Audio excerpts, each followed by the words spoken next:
gosh, running around like a crazy person. Hi, everybody. Welcome to Vibes Up. Your host, Bracken the Cats. And wait, am I pointing at you, Chris, or is it this way? That way. This way? That's so Yeah. weird. It's always backwards. Yeah. Anyways, so welcome, Chris from B&SReptilia. Hi, Chris. Hello, hello. Thank you for having me. Great. So everybody knows you, but there's Not always that. everybody. Right, exactly. That one oddball that doesn't know you. So please tell us a little about yourself and we can go from there. Well, my name's Chris Shelley. I own B&SReptilia. I started off collecting just as a young kid. I mean, I've always been into reptiles. Growing up in a hunting club and with a family that hunts, I was just always in the woods. I was always fishing, wandering off, catching water snakes, garter snakes, whatever. So, and then as I got older, the passion grew, and I just got into other things. When I was young, I had just like a multi-species collection. Like I must have had maybe like 30 animals, and it was just a pair here, a pair of that. And I never really bred them, but I bred a few, and then I had to get out of the hobby, and then slowly came back into it in 2013 and kind of started collecting again. And Wow. here we are. It went from just like a hobby paying itself until 2020, and then that's when I turned into an LLC and then went business pretty much almost full time. Hi, Tanner. Great. So I feel like everyone basically picked up on the industry when COVID hit in 2020, and then everybody just basically found their calling, basically. But you've been probably longer than anybody into this, like passionately, in breeding, taking care of the animals and everything that you have. So, what are some of your animals that you find most endearing, most like attracted to, or like you're passionate more about? I definitely got to go back to like the pine snakes, like the Pituophis. I really enjoy them. I had pine snakes when I was younger. I didn't have any bulls, but they're all kind of like the same family, so they're all very similar.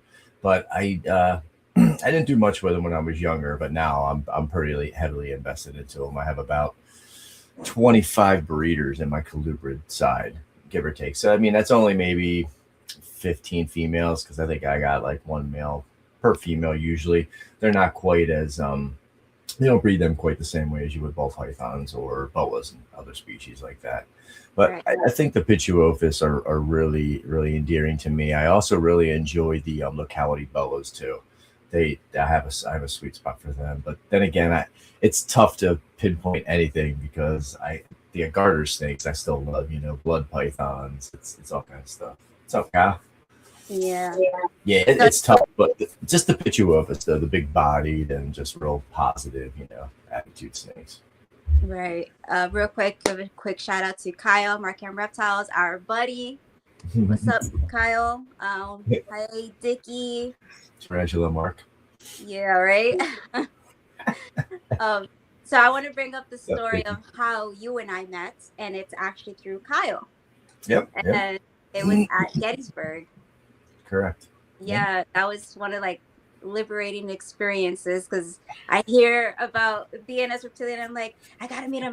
But then when I get to, I'm like, the shy little puppy. Yeah, it's funny. Yeah. Yeah.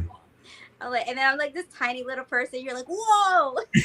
I know, like for me, because you were just starting to really put out a lot of social media stuff and really starting to flood the Instagram and everything. And I Yeah. was like, yeah, she looks short in her videos and stuff like that. And then I met you in person, I was like, oh damn.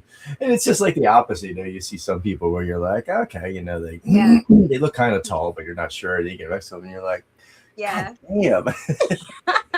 Exactly. That's the same reaction. I don't know if you know him, Vinny, Big Bone Daddy Vinny. Oh yeah, yeah. Yeah, right. So I walked right past him and I talk to him all the time. And I walked right past him. He's like, no, this little shawty is not gonna walk right past me and not say hi. I'm like, huh? He's like, it's me, Vinny. I'm like, ah. It Yeah, was hilarious. But yeah, so Gettysburg is one of the expos that everybody goes to. yeah. Um, what are some of the experiences you've had over the years as a seller, as a breeder, you expected or you didn't expect when you first started? With Gettysburg or just in general? Yeah, just in general at expos, stuff like that. In general, like I started vending around 15 or 16, I want to say. And I still did just the local shows. I just did my our Hamburg show. Gettysburg wasn't around then, or it was, and it was under a different name. Oh, okay. But I just did the local shows. I didn't really start doing Tinley until a few years back, and just started on the AARPE for the Fredericksburg circuit. Um, but as far as that, I'd say, in the beginning there wasn't no pressure, so you would just go and enjoy yourself and have a good time. If you made a few bucks or wholesale 10 animals, it is what it is. It was almost like you were just basically selling to better your collection, get holdbacks, and just pay for it. The collection to pay for itself. I had a full-time job, so I wasn't worried about it paying the bills. But then it's a whole different dynamic when you treat it like a business then, and you not necessarily need these animals to produce, but you kind of do to pay your bills. So it's a lot more pressure, and sometimes it can't be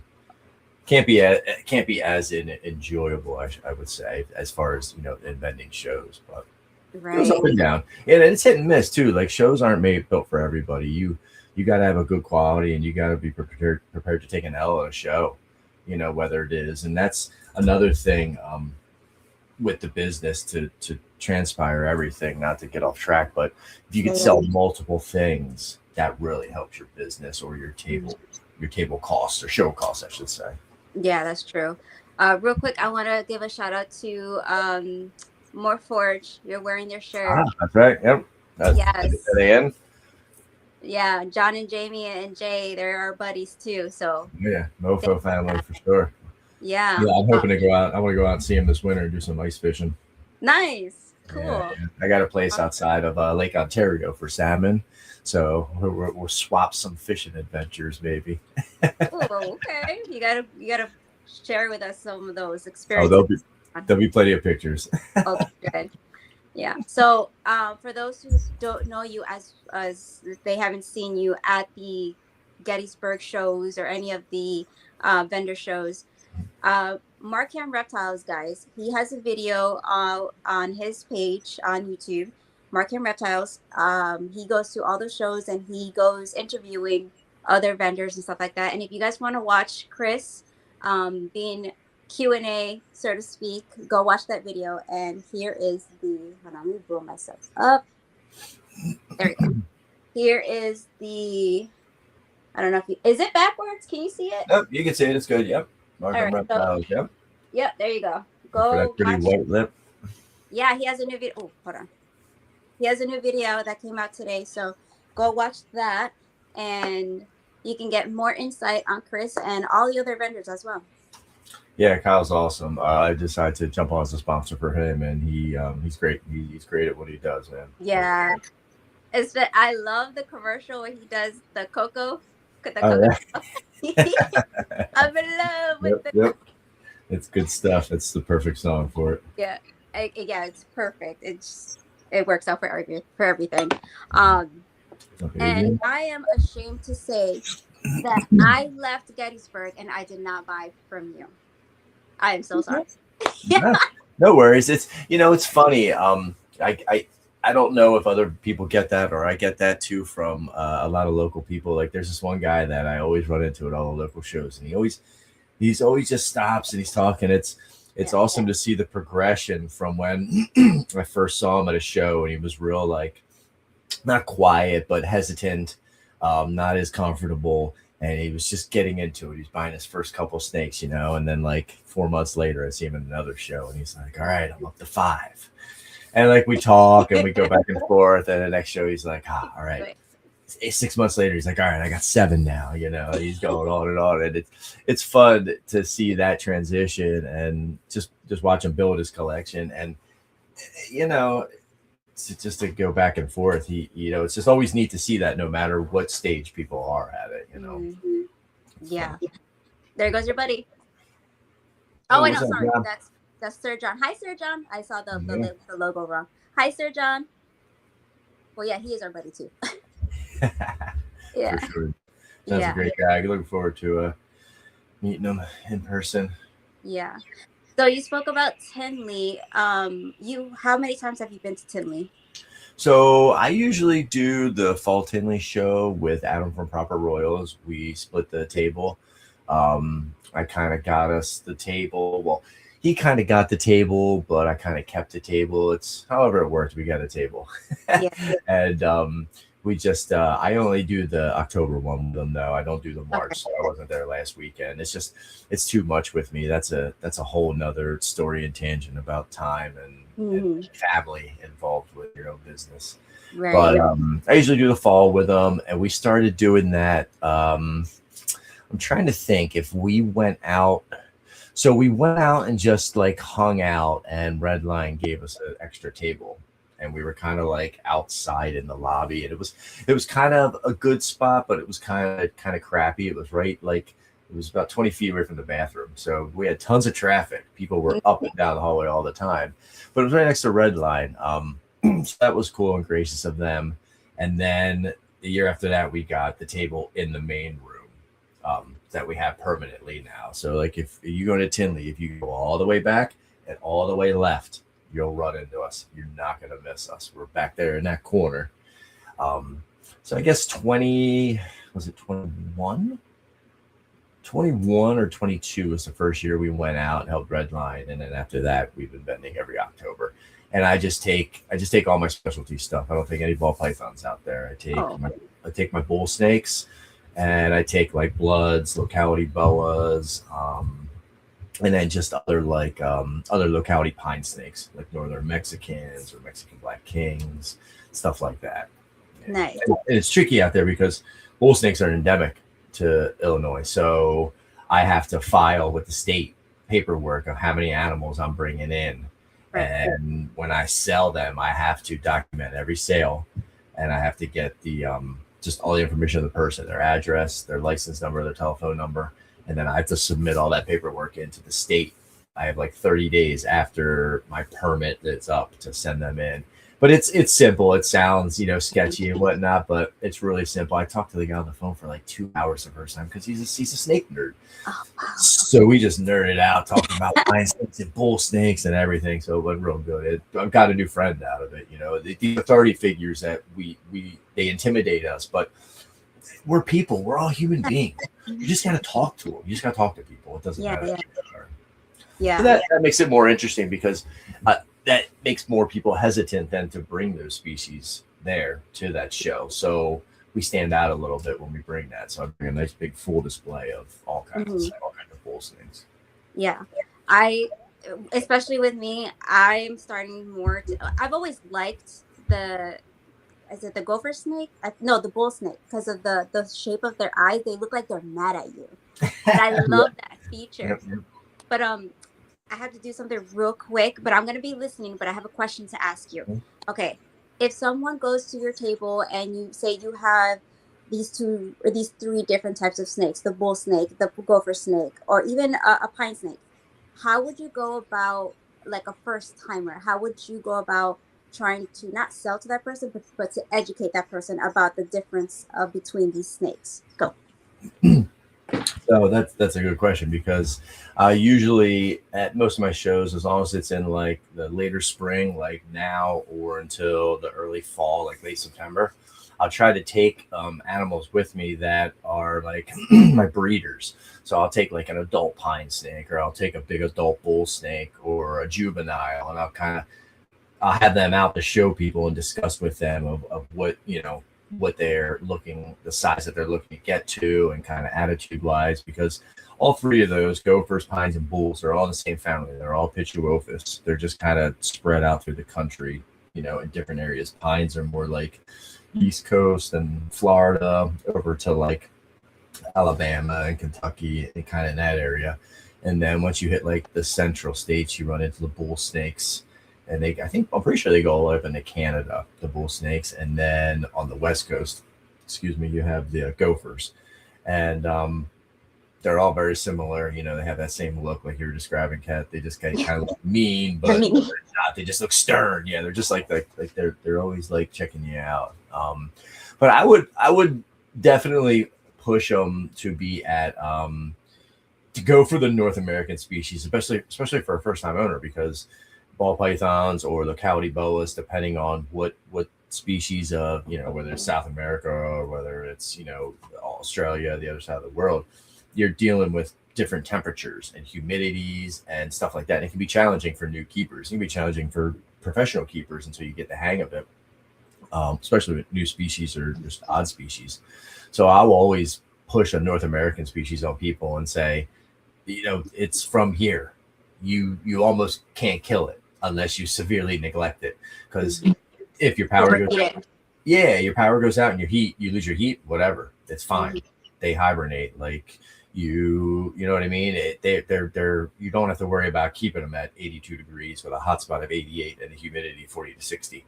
Their humidity could be 40 for 2 months. It could be 60 for a week. It doesn't matter. Like, they'll do fine in a tank in your living room as a display animal. Mhm. So that's what I kind of try to push to people. And the pine snakes and the bulls are like the second largest colubrids, so they do get some size. I mean, you can get them up pretty big. They will take a large rat down. Yeah. I like how you brought out about telling the person the size is the thing that matters most, because a lot of people think they want to buy something because it looks a certain way without having accountability of the size that it's going to get up to. Yeah. And that's a really important thing that as a breeder or as a vendor you have to mention, because if someone doesn't ask you, you do kind of need to tell them what size is going to grow up to. Are you going to provide the necessary, sufficiency for the animal? Mhm. And as a vendor or as a breeder, you that's basically 101 for them to Oh, do. yeah. So that's good that you do that. Yeah, like at shows, I'm very chatty, and even when people inquire, like just from their first email, I can tell if they're a new keeper or if they're a veteran or whatnot. So Yeah. I'll bring up as much, questions as much as I can, so that I feel confident in the sale, because the more I can get out prior, the less headache I have to worry about afterwards, which I've learned over the last 10 years, 10, Yeah. 12 actually. Yeah. So yep.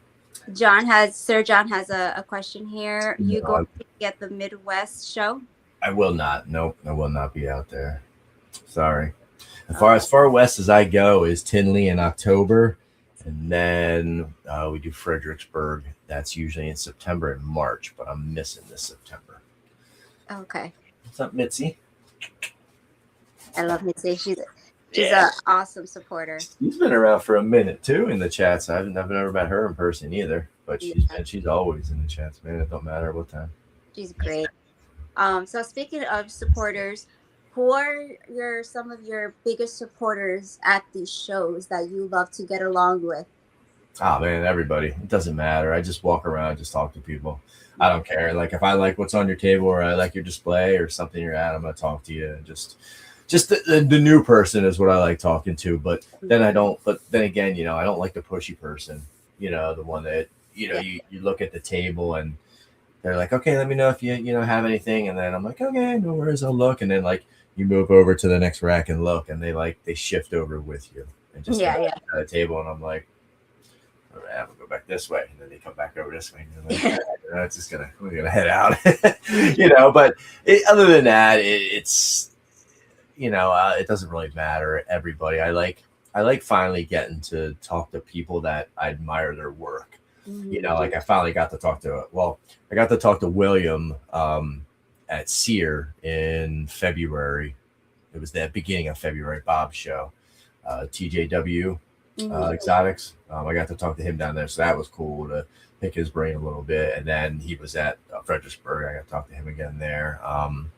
And just running to Kyle and just people like that. Like, it's always a good time. It's always a good laugh, and Yeah. just to shoot little reels and little video clips, and yeah, Yeah.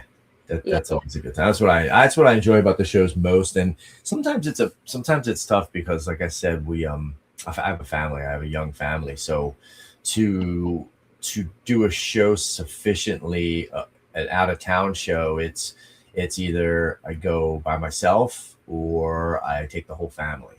And Right. that's a big difference. So those are some of the dynamics that make them definitely interesting. Yeah. Yeah, that was nice meeting your family the last time. Yep. Yeah. That was the first Gettysburg that we all came out to. Oh, Usually it's I always solo YOLO that day. I'm up at like 4 in the morning, oh and then wow. I'm back at like 6:30. So, and Hmm. then this coming one is I have a show. We have a show back to back. I got Gettysburg, and then I have a Right. show in Lehigh Valley on Sunday. Oh wow. It's gonna So be busy. the 29th and then with the following? No, the 28th is Gettysburg. Oh, okay. Yeah, and then the 29th is the Lehigh Valley show. Oh Yeah, wow. Okay. yeah, So yeah. Saturday and Sunday. Yeah, so I'll shoot home from Gettysburg, get the animals in the snake room, and then load them back up Sunday morning. That's at least the Sunday show was only like a half hour from my house, so it's Okay. a breeze. For Gettysburg, it's 2 hours easy for me. Oh, okay. So that's not that bad. It's not horrible, but it's 2 hours is long, and then what 4 a.m. Oh, it's true. Yeah, that is true. Yeah. That's Um, all good. That's all good.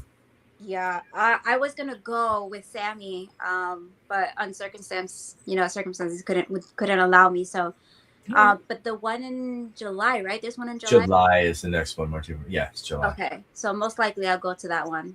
Okay, cool, Yeah. cool. If she can't get you a table, let me know. I have extra tables.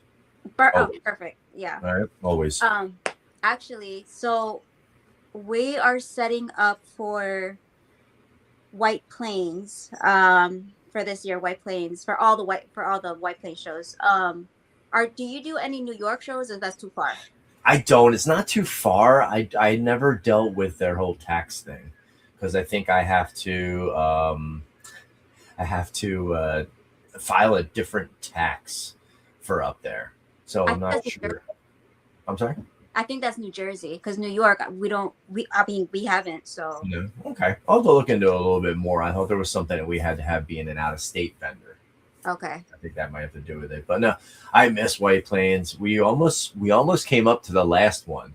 We were I forget what the issue was. We had to do something. It was gonna be a really long day, but well, we were going up to the Poconos or somewhere in that area, and I was like, well, we could hit White Plains early and then just come through the Poconos and the later evening and Yeah. whatnot. But I haven't been up there since COVID. Oh, That's how long I've been to a White Plains, and that I loved that show. That was one of my best shows. I loved going to. yeah. I feel like most of the majority of everybody in the industry is from New York and the East Coast. Like, and we just know everybody. It's like for that click. Kyle asked, please ask Chris about the Scrap. grab scrapbooking. Hmm. I'm not sure. I need more info. Are we making a scrapbook? That would be nice. All the times that Kyle has gone and seen you, and that would be really cool. Like a little flip gram thingy. Yeah. Right. Yeah. Um. Oh my goodness, my bearded dragon is acting a buck again. Is he, Anyways, was he running loose? no, he. Okay, so my up here, Mhm. I have a king snake, and he keeps going up and down like that, and then he's right across my bearded dragon. So my bearded dragon is very territorial, and every time he sees, he's like, okay, so basically, my bearded dragon is the Chihuahua, and the snake is a Mm. pit bull. So I earlier I brought him and I put him on my shoulder. I'm like, look, this is a snake. He can't do nothing to you. Stuff like that. And he goes and he hisses like a cat. I'm like, what are you? Yeah. He's gonna eat me. Yeah. That's a Oh, predator to him out in the wild. Predator. he said the scrapbooking convention is middle. Oh yeah, that was a good time. It's a good short story. So we were at Gettysburg. There's two hotels. They're connected through like a long dark hallway. It's kind of shady, but they're connected. You don't have to go outside. Mhm. And we're I met Kyle at the bar. He showed up at the bar that I was at, and we were talking. We had a couple drinks and chit chat for a little while. And then we were walking back to the hotel, and we got to a certain part of the venue through kind of like that shady hallway, and it was this big open room. I guess it was like a conference room or whatnot, but it must have been like I don't know 50 to 80 women just at a table just scrapbooking. and this was like 1 o'clock in the morning, and they're Mhm. all just like scrapbooking and like sewing, and apparently it's what they do. They have like a scrapbook marathon, Oh, and okay. all night long. That's like what they do. They do crazy scrapbooking, sewing, just all that stuff. So Interesting. yeah, That is very. I they- I don't think we have anything like tradition when it comes to the White Plains show, but we do. Well, now with Sammy, he's every time we go to a show, he gives out the shirts. Mhm. But now we're starting to do like reels and make like funny videos and stuff like that. So you know how he does like the good morning videos. Oh yeah, yeah, yeah. So at the shows now we're doing like good morning, but at the show with everybody. Okay, yeah, yeah. I think I caught a couple of those last time. I usually see him on TikTok on his TikTok channel. Oh yeah, yeah.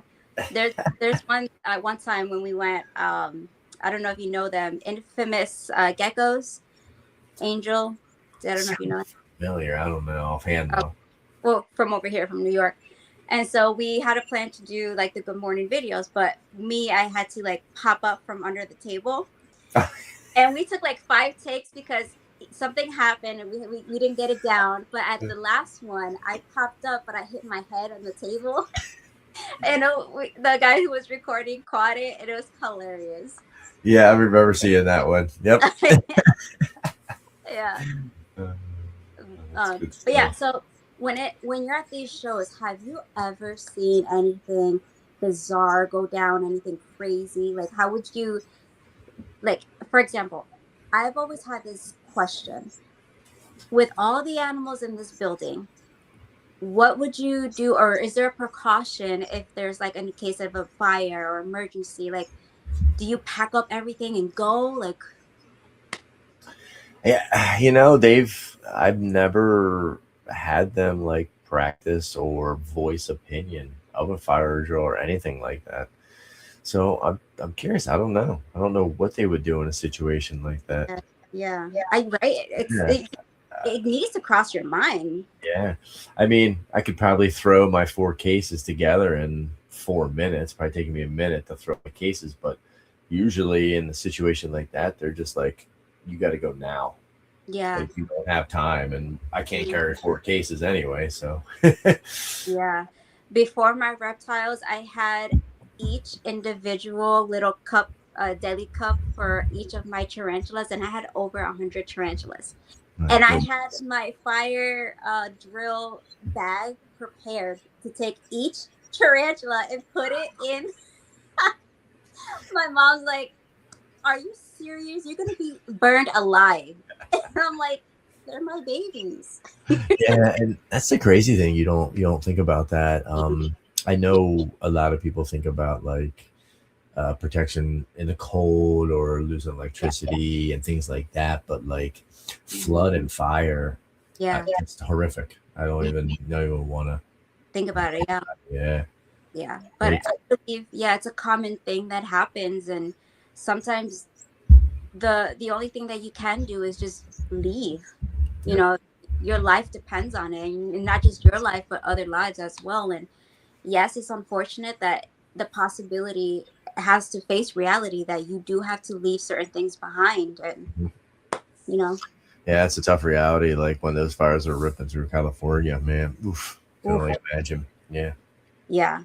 Um, but yeah, so to bring up the happiness, at when I was at the last Gettysburg with you and everyone else, I for the first time saw a cobra, and I was like, this is wild. The first show that I go to, and they have like extreme hots, and I Yep. was just like watching the guy interact with it, and I'm just like, what is this true?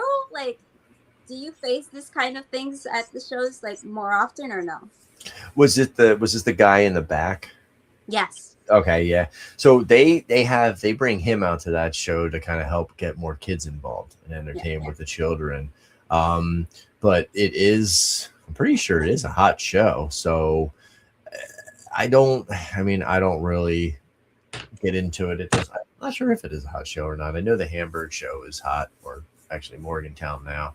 Yeah. But never really, seen anything too crazy with anything. Just like getting out or having any issues with that. Usually they're pretty pretty respectable. But some of them sometimes they'll have them in deli cups, and they'll have the deli cups with the pre-punched holes. Yeah, yeah.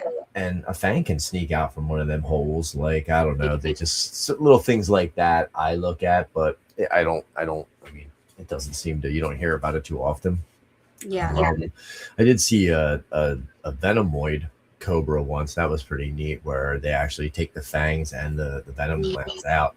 It's kind of sad for the animal, but it was it was very shocking to see a cobra just like striking at somebody, and I was like, ah. But then I, realized it, and I was like, well, that's kind of silly. Yeah. There he goes. Look at. Yeah, they There claim he the territory.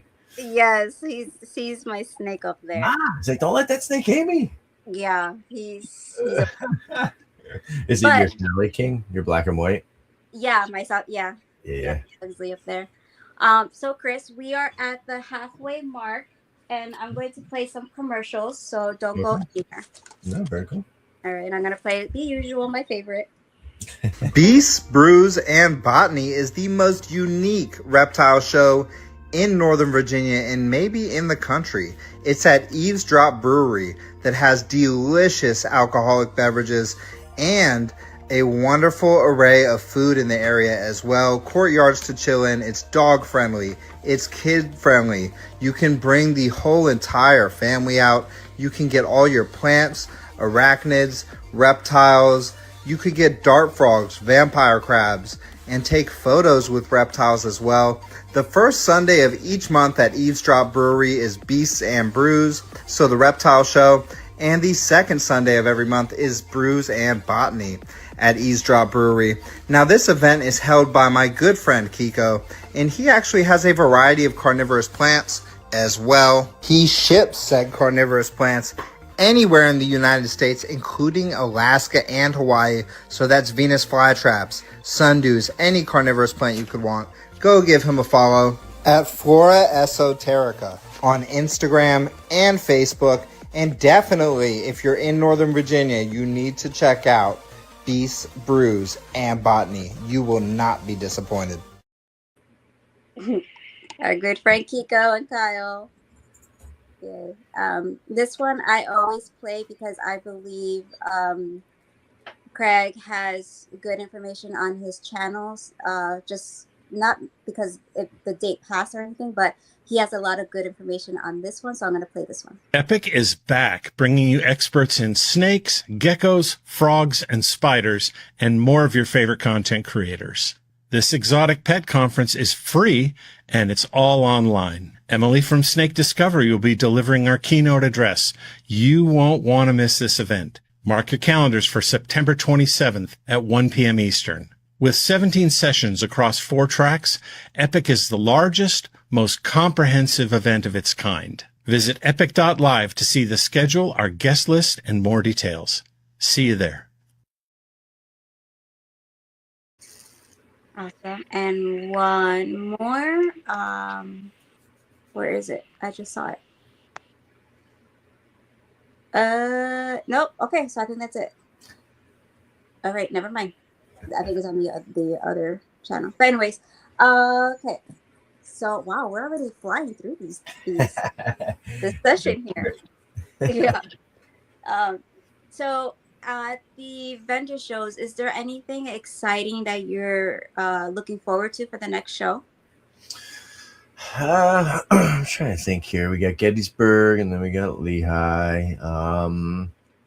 Nothing too crazy. I don't think anything's too crazy that's happening in the next couple of shows.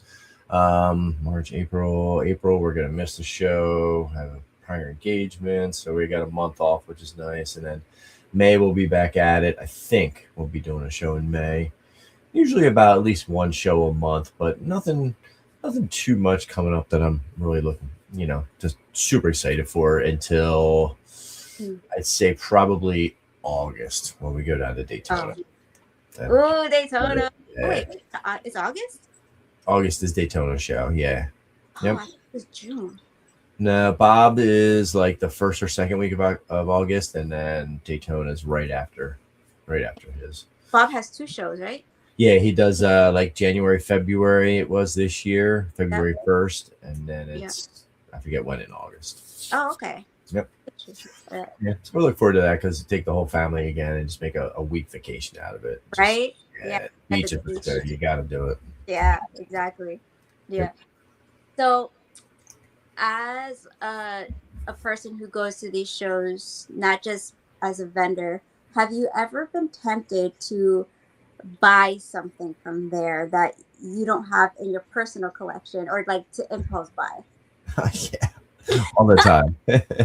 All the time. That's why it's like a double-edged sword. Like it's Yeah. I like to go and just do my own thing. It shows, especially when like I'm not vending. I can float and go talk to people. I can get behind tables. I do whatever. I guess do whatever I want. And that's kind of that leads me down a road of being able to just get my hands on whatever I want.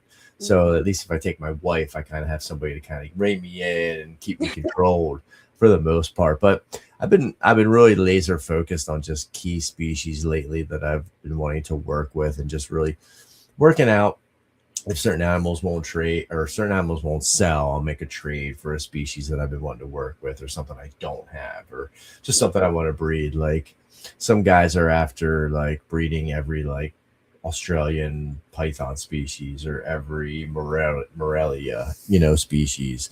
Some people are after every boa. Some people are whatever they're after. I Mhm. just want to like, I just want to I just want to be able to breed like 50 to 100 different species of just whatever it is. Redfoot tortoise, crested gecko, a mourning gecko, which they breed on their own. But like, what I Right. mean? Certain things like that. That's what I want to be able to just through my life have a list of things that I've said, yeah, I produce things from that and hatched a viable animal from it. That's Yeah.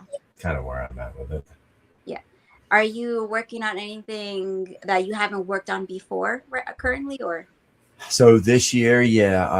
Last year I got Argentine boas. That was a new species for me, and my first time trying it. It worked out perfect. Knock on wood. She has this year off. Uh, then scrub pythons last year. I got a clutch of slugs, so I chalked that up as halfway. I got the timing down. I just got to tweak a few more things. So that's where we're at right now. I think for this year it's going to be the scrubs or I'm trying to think. I don't have a newer species there. Yeah, it's mostly going to be the scrubs, and then earlier in the year I had a clutch of green tree python eggs, but she dropped them from the perch, and I think that just Mm, trashed them all because they went bad within like within a month or so. They all went bad. So yeah. yeah. So we'll try that again next year. So those are the kind of the three couple species that are beating down the door Yeah. for now. But I have other things working, so I don't know if they'll be ready. But in 2 years, we're going to be working on Woma pythons. Um, Oh, pair of wow. those, yep. And then I got Guyana boas. Hopefully, 2 to 3 years they'll be ready to go. So each year, a new species, New sometimes species. onto board or something different besides the common ball pythons and a lot of the mainstay pines and bull snakes. Right.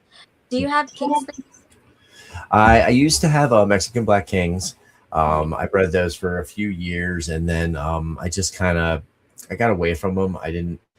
They're neat and all, but they didn't get as big as I wanted them to do. They weren't quite as impressive as I wanted. I wanted like either the Black Milks or I also have the Black Pines, which are pretty impressive. They're a little bit more impressive than the Kings, but your Kings eat other snakes and eat infertile eggs and stuff. They're a good like garbage, a cleanup crew. Exactly. Whereas the Pines, they won't eat that stuff. So I sold my breeders, and then I picked up in a trade. I picked up a Texas Indigo male. Oh, So he's kind of like he's my garbage dump. He yeah. takes care of everything, and he's just like a pet. He's up in my room. I built him a big like Oh, nice. terrarium with cages connected. So yeah, I got amongst the snake room that I'm in now. I have my colubrid room is on the other side of the basement, and then my bedroom I have Yeah. like 5 or 6 display cages. Like that's where my green trees are. I Okay. have I have a big Yeah, just drew a blank. What the heck is it? Big Baron's Racer, the real long green arboreals with the Yeah. like the shovel nose. I got a big female up there. The Taiwanese beauty snake, they're pretty neat. They're a big, impressive rat snake. So I have a Yeah. few things that I just have as pets too, scattered through the house. So Yeah. So I heard that Cribos are kind of like the same, not personality wise, but kind of the same as a false water cobra when it comes to digesting and excrements. Is that true? oh yeah, yep. What they call them, the stinky goddess, the false water cobras, I think. So yeah, false water cobras, Crebos and Indigos are very very similar. I think the Creb, I think not the Crebos, false waters are the ones that you can throw like a fillet of tilapia in, right, and they'll just eat it. I think it comes down to what you're feeding them. I think if you have a pretty strict diet of rats or mice or ASFs, and then you occasionally give them that chicken or that quail, or excuse me, in the case of a false water cobra, that fish fillet or even like a drumstick, a chicken drumstick, they'll eat too. I think if you substitute that stuff, it's great for the animal. But when you substitute that stuff, you're definitely going to see it different in their excrements, different, substance, different size, all that. I heard feeding pigs is really messy. Oh, And I just know from garter snakes, fish, worms, and stuff like that, they're stinky too. yeah. So it's all about what you're feeding the animal, I feel, but they're all very similar, as far as cleanup. You feed them once and they crap three times. And it's seriously, it's like 24 hours, 36 hours, and then like 72, and Yeah. then you're good. You Yeah. think you're good, and then they crap the next day. It's for real. That's how they are. But Yeah. as quick as you feed those species, you can feed them until they're almost like backed up. Like you can almost overfeed those. I feel, and make them obese very quick because they will just consume. Like think about it. A lot of these species out in the wild, when they're newborn and they're going to look for a meal, most of the time they're going to take over a den of some sort, Right. some rodent den, whether it's a black rat or an indigo or whatever it is. They're not just gonna go in and say, "Oh, I feel bad. I'm only gonna eat one pinky. I'm gonna spare it." No, they're gonna eat all seven or eight of them. They're gonna eat until they can't eat no more. Exactly. So it's very interesting how they do that in the wild, and that's something I'm going to kind of experiment with last year or next year. I did it with some babies, where like once they took one meal, their next meal I throw like three fuzzies in there, and they would just scoop them all up, and everything grows. They're growing quicker, they're shedding sooner, and they're getting more well established quicker. Mhm. So I really want to kind of do, side by side. Okay, this one's getting maybe three or four smaller ASF fuzzies, and this one's getting a hopper, but they're Okay. getting fed the same amount. But I want to see just kind of what, who sheds faster, who grows quicker, and just what the difference is. See if it affects their way of growing. Right. So I kind of want to pick your brain a little bit on this type of question. Okay, say someone has either a ball python, any type of snake, any colubrid or anything, then you know that they're a good eater, but for some reason they stop eating. It could be they could be in great health. They just don't want to eat anymore. And you you lose your hope.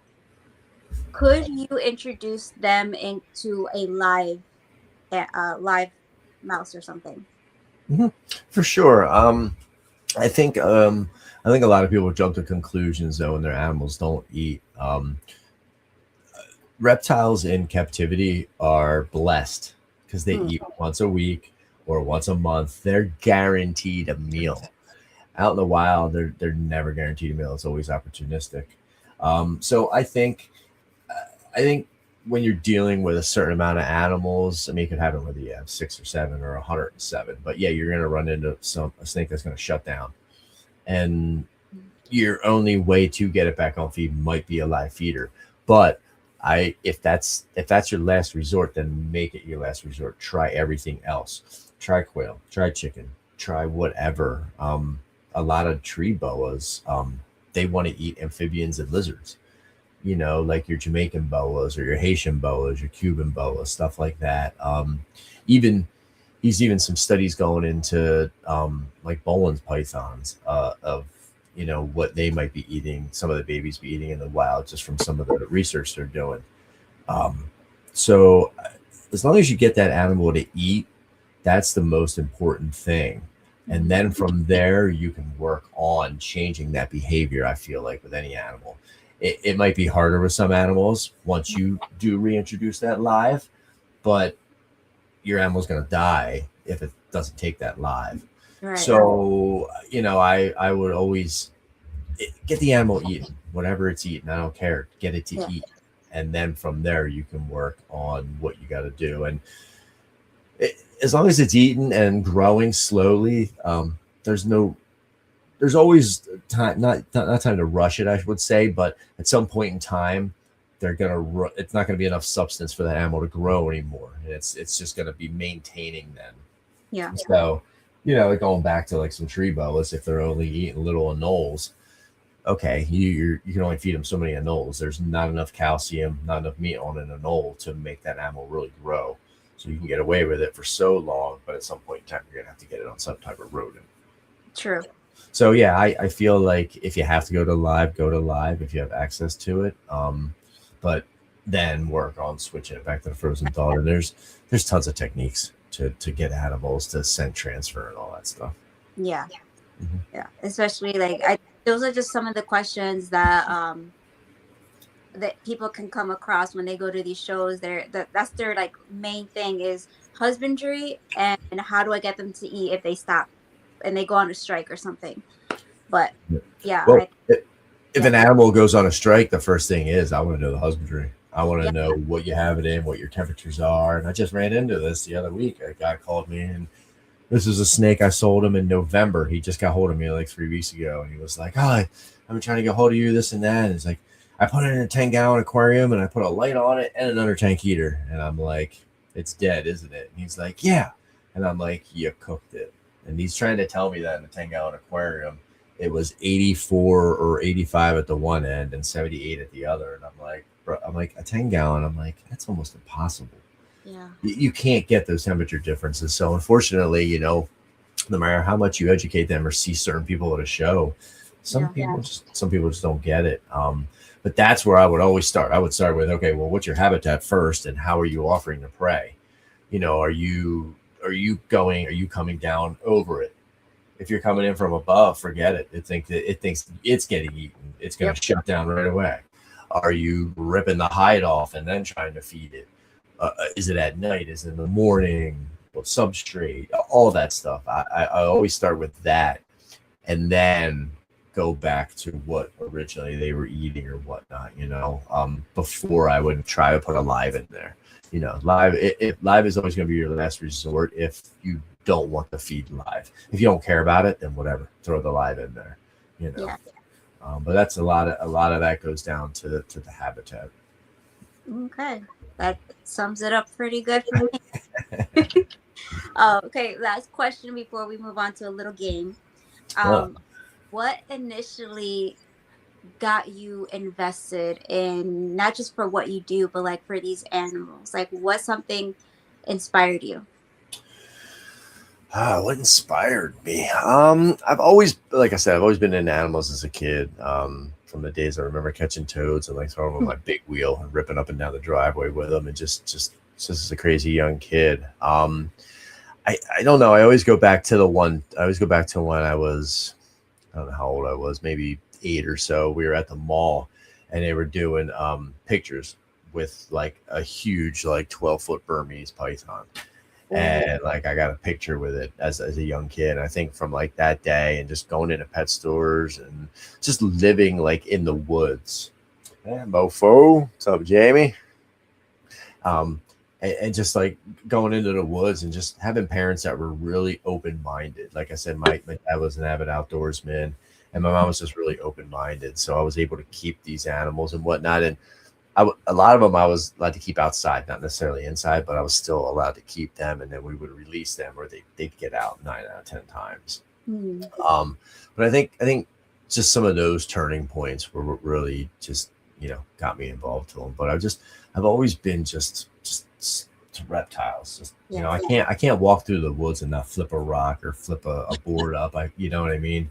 I can't do it. I see that water snake. I'm gonna try to catch it. I'm gonna get bit. I might get wet, but I want to grab it.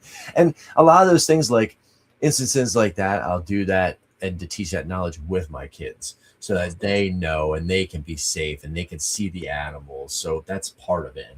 And like let the animal musk me, like smell that, that's gross, this is what they're due. And just that's the biggest thing, is to educate my kids, when in doubt. Yes, I believe that 100%. Teach them, inculcate them while they're still young. Oh yeah. We got pictures of them holding snakes that they have no idea what's going on. My 7-month-old was already petting them, and she's been to 3 shows already, like vending. So That's how you learn, right? Mhm. Congrats and props to your parents, your mom, that gave you that opportunity to inspire you with that. And as older ones, as people with children, it doesn't matter. If you are able to teach a young one about animals, do it, and do it in a safe way, do it in a passionate way, because these animals are here first and we need to inculcate them. So thank you for that experience. Yeah. At the shows when I had my breeders, and I let the kids touch them and feel them and like compare. What's up, Nick? And compare, like the ball python's a soft scale to the pine snakes have a thick keeled raised scale, and the kids just flock over to pet it and touch it. And the big male I took, he's all 6 foot long. I hold him by his tail and he hits the ground, and people are like, "Whoa!" Like you don't realize it when he's curled up in your arm that he's a 6-foot snake. And he's just such a well-behaved boy. You can grab his head and shake him around and pet him and rub his head. He's not head shy whatsoever. He doesn't pull away or nothing. And the kids, that just like melts them, that they can chin rub this big, mean-looking pine snake.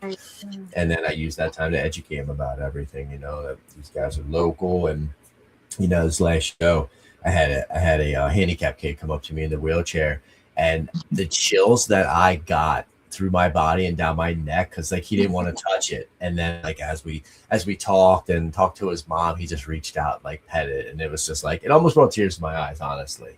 And I was just like, that's most of the times at the shows, that's what it's about. Yeah, seeing them and their reaction and change from, oh no, and then out of nowhere, wow, that's how it is. Okay. The first time people, they touch it and they're like, oh, it's definitely not slimy. It's real soft and smooth, and he doesn't care. Yeah, no, he doesn't care about you. He knows you're not going to eat him. As a baby, yeah, he was a little hissy and whatnot, but when you raise it up from a foot long, you build a bond. These animals. Yeah, exactly. All right. Well, thank you for sharing all of that, Chris. We're going to play a short little game because we still have a little bit of time. Do you want to play? Sure. I'm not good at games. Play. Unless it's reptile related, then I'll be good. Yeah. So it's just this or that. On my other show, I play spin the wheel, but on this show, I just do like a this or that type of conversation. This or that. Okay. All right. So like, what would you prefer? Stuff like that. Okay. All right. So I'm going to give you, and you pick either or. Ready? Yep. Okay. Would you rather have frogs with an S, or snakes for pets? Or snakes for pets? Mm-hmm. Snakes for pets. No brainer. Of course. Okay. Would you rather do sunbathing on the beach or snowboarding on Kilimanjaro? Or wait, what was the other one? Mount Everest. Oh man. At my age now, sunbathing. This. I'm with you. I was an avid snowboarder in my 20s, not in my 40s. All right. Ooh, okay. Now, if this was possible, or if it was real, I believe they're real. But anyways, train a dragon or train a snake? Dragon. That'd be so cool. No doubt. Yeah. Even like the Avatar people, if you can hook up to it. Right? That'd be so cool. Okay. Have a house-size enclosure or a normal bin size, appropriate enclosure?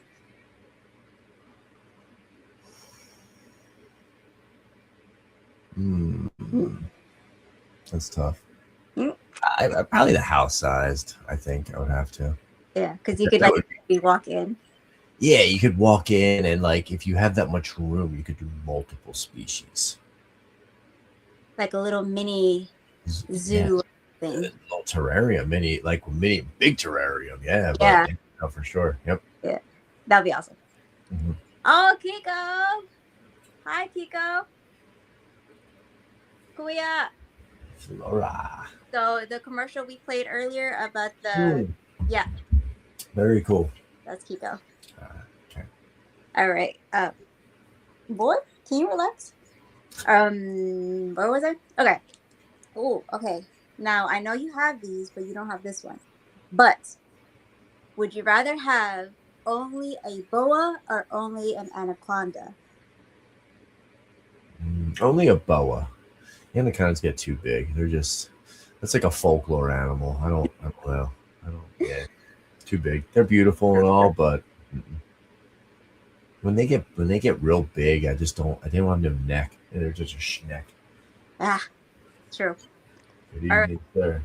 2 more. Are you ready? Already. Would you rather have a rattlesnake or a cobra? Ooh, that's a tough one. Yeah. I think I'm gonna have to say a rattlesnake, specifically a Massassauga. Yeah, albino would be cool because you get a little bit more out of it. I mean, cobras will hiss and hood up, but the rattlesnake, you get that rattle. That's iconic. Yeah.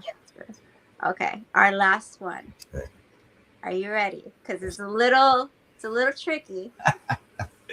2 parts, 1 word, 2 word. And it's not everybody's cup of tea, but okay. If someone gave you $1 million, what is it?